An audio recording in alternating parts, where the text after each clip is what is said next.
بچه ها خوش اومدین.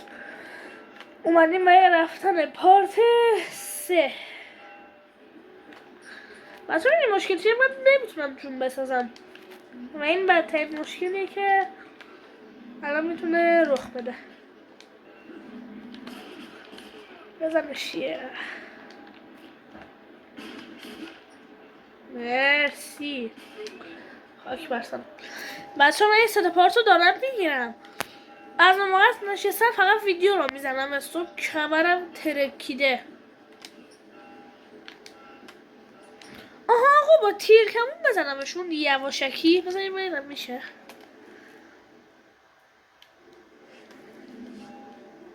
ببینم باید بپره اینجا.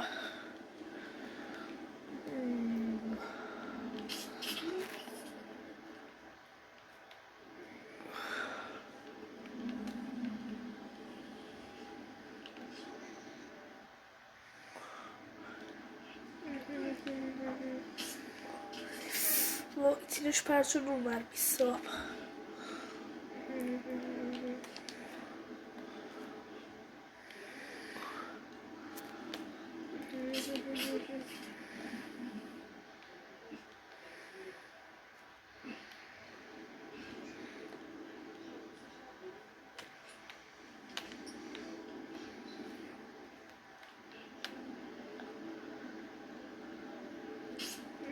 اوف چه زدمش. مثلا اینم زدیم. تیر سالم بود خدا رو شکر.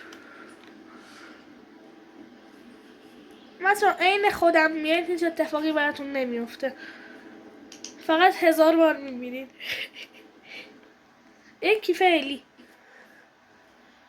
کیفشو گذاشتم اینجا. کاری ندارم اینجا. یا خدا جون میشه اینجا سری بری دراش. من علاقه به دیدن جسد مردم ندارم. آها الی الان درست تو همون رستورانه. تو اون رستوران بیساب.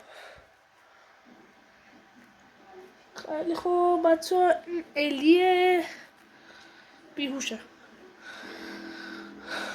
روی بغلش من 3 بار با سقو زدم. داشت چجوری الان زنده ای تو؟ الی پاشو الی پاشو الی تو رو خدا الی تو میتونی الی. برو الی. برو حواسم نمید. برو تو رو توی بچت برو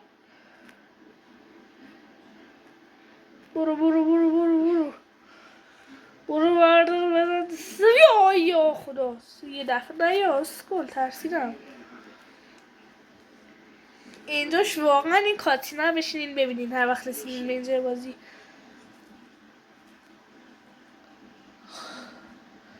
برو میرسی الی. برو اگه اون یارو بر نداره میرسی.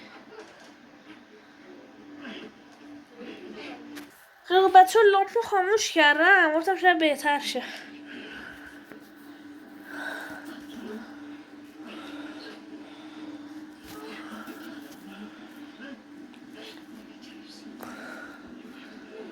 آها اینجا من فکر کنم تو مربع بزنی. نه مثلث. خب بزن آقا بزن تمام شد.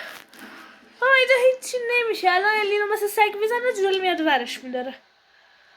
الیو این لامپو روشن کنم بهتر نیست. بذار لامپو بزنم. خیلی بچه لامپو زدم دیگه.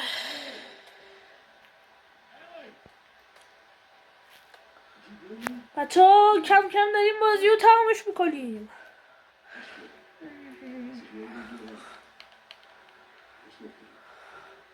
اینجاش کلا میدونم کات بزنم. کات میزنم جای حساس میگم بیاین. خداحافظ. بچه بریم داخل اینو ببینیم. لوتاشو بزنیم. این عکس چیه؟ عکس خانواده بدبختیه که اینجا مردن 100%. خب پیچ. بده پیچو. چی میتونم بسازم الان همینو بگو. اگه اونو میتونستم بسازم چاقو میساختم. خب آقا بریم.